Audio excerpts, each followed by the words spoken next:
warahmatullahi wabarakatuh. Waalaikumsalam. Alhamdulillah wa syukurillah wa nikmatillah la hawla wa la quwwata illa billah. Allahumma sholli ala Muhammad wa ala ali Muhammad. Yang terhormat Manajer UPI 3 Depok selaku pembina IKPLM FKH di Nugraha, yang terhormat Kadip Marketing, Kepala Divisi Marketing Primaya Hospital, Ibu Kartika Aditya Sari serta jajarannya. Yang kami hormati Ketua Koperasi KPRJ PLN UP 3 Depok Bapak Irfan. Yang kami hormati Direktur Cahaya Insan Bapak Aju. Kemudian yang kami hormati Direktur Klinik Insan Medika Ibu Priyatmi. Yang kami hormati undangannya sih Ketua Serikat Pekerja PLN UP 3 Depok Bapak Arif, mungkin berhalangan hadir atau mungkin ada yang mewakili. Kemudian yang terhormat Ketua YBM UP 3 Depok juga mungkin tidak bisa hadir, ada yang mewakili. Rekan-rekan para senior serta wabil khusus dokter yang sudah hadir di tengah-tengah kita. Izinkan saya menyampaikan beberapa hal terkait dengan kegiatan KPLN. Pertama mungkin ucapan terima kasih khusus pada manajemen UP 3 Depok. Ini Pak Marta Adi, jangan kita doakan lama-lama karena orang-orang baik itu sebaiknya menyebar di muka bumi. Karena beliau yang mensupport seluruh kegiatan kita UP 3. Termasuk terakhir kemarin kami diberikan ruangan yang representatif. Nah ini Pak. Jadi sekilas, jadi kalau Bapak ke UP Depok Kota, silakan ini dimanfaatkan, kata beliau. Jangan sampai mubazir, ada ruangan tapi teman-teman tidak mau memanfaatkan. Jadi terbuka, tidak hanya untuk pengurus saja. Anggota IKPLN mau jadi ajang diskusi, ngobrol, sharing apa monggo silakan. Tempatnya representatif ada di Pak, di WLP Depok Kota, persisnya di tempat gymnya PDKB. Ya silakan ya, sekali lagi saya buka. Jangan sampai ruangan ini nanti ditutup lagi karena emang kita tidak menggunakan. Kalau pengurus insya Allah ya setiap bulan kami ketemu, bahkan Pak Heri nih yang penjaga pintunya, nah itu standby juga di sana. Ya. Kemudian juga terima kasih pada panitia halal Pak Budi dan teman-teman, Bu Tini, Bu Ade, ya, pengurus yang sudah melaksanakan kegiatan ini, terutama juga Primaya Hospital ya, yang sudah menjadi support kegiatan kami di sini. Juga terima kasih kepada anggota IKPLN yang Sultan, Pak Adi saya sampaikan ada anggota IKPLN yang Sultan yang memberikan door prize. Nah, jadi berbahagia para anggota IKPLN ada yang masih Sultan memberikan door prize buat kita semua. Bersyukur ya, kita doakan. Kemungkinan pasangannya itu untuk meninggal dunia dalam 3 tahun ke depan itu resikonya 60%. Artinya apa? Ikatan itu sangat penting.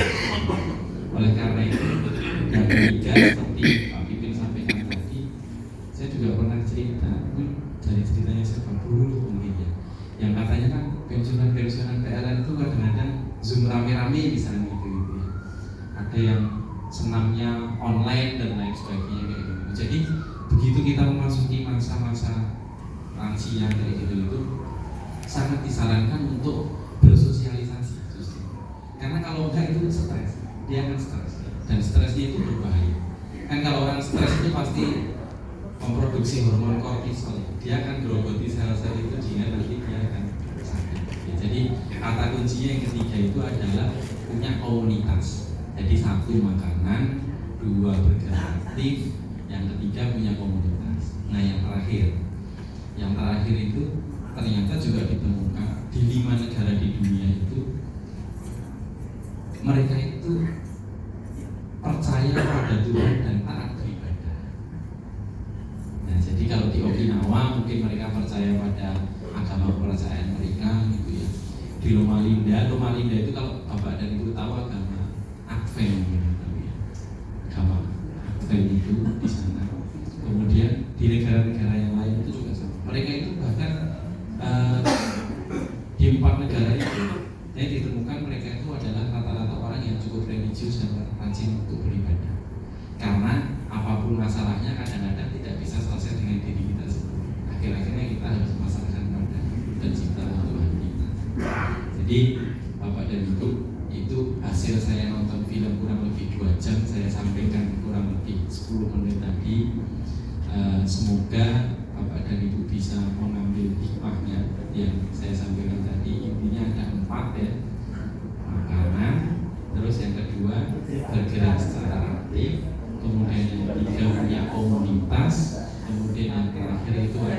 religius beribadah.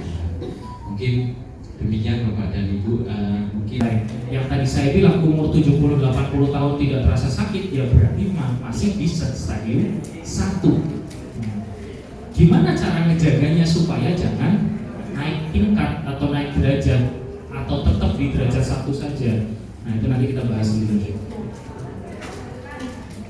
Nah, biasanya tadi kan saya bilang ya, di atas 45 tahun kita sudah masuk pengakuran sini derajat 1. Nyeri lututnya itu baru akan timbul apabila kita sudah beranjak dari derajat 1 naik ke pertengahan derajat awal, pertengahan derajat 1 atau awal dari derajat 2. Di situ biasanya sudah mulai timbul rasa nyeri. Dan rasa nyerinya itu rata-rata ya dimulai di umur di atas 50 tahun. Paling sering adalah terasanya pagi hari bangun tidur. Ya. Jadi gejala paling sering di semua sendi itu adalah kaku dan nyeri pagi hari, terutama bangun tidur. Sekali lagi karena ada mekanisme penyembuhan diri selama kita tidur. Fase penyembuhan diri itu memicu atau membuat kita mengalami proses namanya inflamasi atau peradangan. Proses peradangannya itu berhenti pagi hari ketika kita bangun. Makanya yang terasa sisanya adalah tinggal nyeri dan kaku-kakunya. Tapi kalau misalnya Bapak Ibu setelah itu beraktivitas, kerja dan lain-lain udah gak terasa lagi. Kerasanya lagi ya besok paginya bangun tidur lagi. Seperti itu. Ya. Sebagian besar akan seperti itu gejalanya. Kemudian pasti banyak banget yang karena setiap kali konsultasi bilang, dok lutut saya bunyi. Ya. Walaupun nggak sakit tapi bunyi, gitu kan. Nah, bunyinya itu terjadi karena yang tadi penyempitan dari celah sendinya, sehingga tulangnya ketemu tulang, bunyi mereka. Nah, sebenarnya bunyinya itu sudah merupakan tanda awal dari pengapuran sendi derajat 1. Nah, tadi kan derajat 1 belum sakit ya, belum nyeri ya, makanya ada yang bilang sudah bunyi tapi nggak sakit. Oke, bisa boleh lanjut. Nah, yang bisa membuat tadi naik dari derajat 1 ke derajat 2 atau derajat 3 atau derajat 4 adalah 4 hal ini. Yang satu faktor usia yang sudah nggak mungkin bisa dilawan ya, nggak mungkin kita tambah muda, kita pasti tambah usia ya. Hubungannya usia dengan pengapuran dan pengorosan tadi sudah saya jelaskan di depan. Kemudian sedikit banyak ada faktor genetik, sedikit banyak. Jadi kalau misalnya mohon maaf Bapak Ibu punya ayah, ibu atau punya kakek nenek yang memang mungkin di umur 50-60 tahun itu sudah pengapuran sendi, bahkan sudah pernah riwayat sampai operasi, maka itu Bapak Ibu punya resiko 30-40% lebih besar untuk tetap atau untuk mempunyai si gejala pengapuran sendi tadi. Tapi kalau misalnya keturunan sampai atas itu biasanya kakek nenek buyut saya semuanya sehat, nggak pernah operasi lutut, nggak pernah ada masalah lutut, maka Bapak Ibu juga punya 30-40% lebih besar kesempatan untuk lututnya lebih sehat karena ada faktor genetik di situ. Lanjut ke gemukan. Nah, kita kan tadi sudah sepakat ya, lutut itu salah satu yang menopang beban tubuh paling besar. Secara logis aja ya, kalau badan kita gemuk ya beban lututnya tambah besar. Semakin kita nambah berat badan ya beban lututnya tambah besar. Lututnya kerja lebih keras ya tambah cepat rusak istilahnya. Kemudian yang selanjutnya cedera atau patah tulang misalnya, atau kecelakaan dan lain-lain, itu sudah hal yang pasti karena terjadi perubahan struktur tulang akibat dari kecelakaan, trauma dan lain-lain. Paling sering adalah memang patah di bagian bawah dari tulang paha. Nah, patahnya itu mengakibatkan si tulang ini juga ikut rusak, atau patah di bagian atas tulang kering juga mengakibatkan tulangnya ikut rusak. Oke, jadi intinya adalah sebenarnya yang harus kita lakukan atau yang sebaiknya kita lakukan adalah memperlambat proses pengapuran sendinya itu, memperlambatnya, karena kita tidak pernah bisa menghentikan, tidak pernah bisa membalik keadaan. Jadi misalnya sudah terdiagnosis sebagai pengapuran derajat 2, itu nggak bisa balik ke derajat 1 lagi, itu nggak bisa. Yang ada adalah tetap di derajat 2 atau naik ke derajat selanjutnya. Nah, yang bisa kita lakukan adalah memperlambat prosesnya. Kalau bisa, menghentikan prosesnya kalau bisa. Jadi tetap di derajat 1 saja atau tetap di derajat 2 saja seperti itu. Nah, modalitasnya banyak. Modalitasnya salah satunya dengan pengobatan, dengan fisioterapi, dengan yang lain-lain nanti kita bahas di belakang. Dan tujuannya adalah supaya kan tadi dibilang bahwa salah satu resep awal muda adalah tetap aktif, ya. Jadi tujuannya menjaga lutut tetap sehat ya supaya kita tetap bisa aktif. Oke, jadi kalau di secara medis atau di rumah sakit atau klinik dan lain-lain, maka hal-hal yang kami concern ketika ada pasien berobat dengan nyeri lutut adalah tentu saja satu, menghilangkan gejalanya dulu. Jadi kalau misalnya gejalanya nyeri, gejalanya bunyi, gejalanya pegel dan lain-lain, maka kita bantu untuk menghilangkan gejalanya. Nah, kemudian setelah gejalanya hilang, sakitnya hilang dan lain-lain, kan Bapak Ibu sudah bisa beraktivitas lagi. Ketika sudah bisa beraktivitas lagi, maka kita concern untuk memperkuat area sekitar lututnya dengan cara olahraga, dengan cara fisioterapi misalnya. Jadi jangan berpikiran atau jangan punya konsep seperti ini. Dok, kaki saya, lutut saya sakit, tapi biar sembuh saya olahraga dulu. Salah. Ketika badan sakit, berarti badan atau anggota tubuh sedang sakit, berarti anggota tubuh sedang minta waktu untuk istirahat. Jadi jangan memaksakan olahraga ketika ada bagian tubuh yang sakit. Sembuhin dulu sakitnya, sembuhin dulu radangnya, sembuhin dulu bengkaknya. Ketika sudah ada gejala-gejala itu, baru mulailah olahraga. Perkuat strukturnya supaya nyeri dan lain-lainnya sakitnya nggak kambuh lagi. Gitu. Ya, jadi konsepnya seperti itu.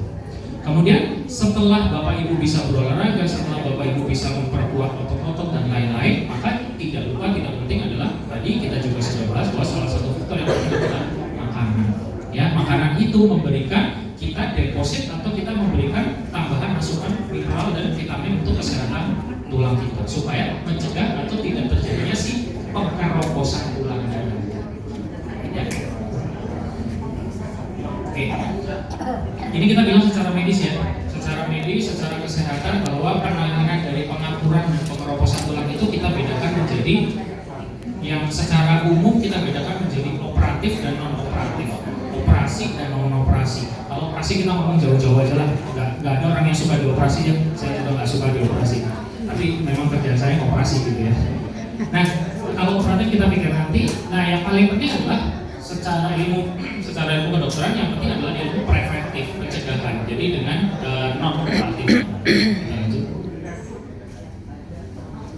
Oke, nah tadi yang saya bilang, jadi kalau yang non operatifnya bisa kita lakukan dengan penanganan rasa sakitnya dengan obat-obatan, dengan menjaga berat badan, dengan asupan makanannya. Kemudian, nah ini yang satu tips penting ya. Kalau misalnya Bapak Ibu kebetulan lagi mengalami nyeri di area tertentu disertai dengan pembengkakan, maka pertolongan pertamanya adalah kompres dengan menggunakan air dingin, ya, air dingin atau es. Ya. Jadi jangan memberikan kompres hangat atau jangan langsung dikasih minyak-minyakan yang panas-panas, jangan langsung dikasih koyo, jangan langsung dikasih balsem untuk area yang masih meradang dan masih nyeri. Kenapa? Karena peradangan dan nyeri itu adalah fase perada inflamasi. Fase peradangan atau fase inflamasi itu akan dipicu atau tambah hebat kalau kita kasih sesuatu yang panas. Yang bengkak tambah bengkak, yang sakit tambah sakit. Nah, makanya kita kasih sesuatu yang menghentikan proses peradangannya dengan es batu atau air dingin. Ya. Pasti pernah lihat film-film ya, orang habis berantem kena pukul dan lain-lain, dikasihnya kan es batu ya. Habis pertandingan olahraga kan kompresnya es batu, nggak pernah dikompres pakai air hangat, bisa tambah bengkak mukanya nanti. Ya. Nah, terus kapan boleh kompres air hangat dok? Seperti tadi konsep yang tadi, ketika nyeri bengkaknya sudah hilang, Bapak Ibu boleh switch atau ganti ke kompres air hangat yang fungsinya adalah untuk relaksasi, untuk merilekskan otot-otot yang mungkin lagi pegel-pegel dan capek-capek. Boleh. Jadi saya atau kami dokter tidak pernah anti atau tidak pernah melarang Bapak Ibu untuk pijat misalnya. Tidak pernah melarang Bapak Ibu untuk kompres air hangat, mandi air hangat, berendam air hangat, tidak pernah. Boleh asalkan waktunya tepat. gejala. Kalau nggak ada gejala apa-apa silahkan boleh. Gitu. Kemudian ada ini juga misalnya sekalian nyambung ya, bahwa apakah dokter bedah tulang itu anti dengan pengobatan tradisional? Tidak. Saya pribadi kami tidak pernah anti dengan pengobatan tradisional patah tulang atau nyeri tulang dan lain sebagainya, asal dilakukan dengan indikasi yang tepat. Seperti itu. Cerita sedikit pengalaman bahwa selama saya di Kalimantan Barat di daerah pedalaman, saya mengumpulkan hampir sebagian besar pengobatan tradisional patah tulang saya berikan semuanya. Karena mereka adalah garda terdepan untuk penolongan pertama patah tulang. Betul.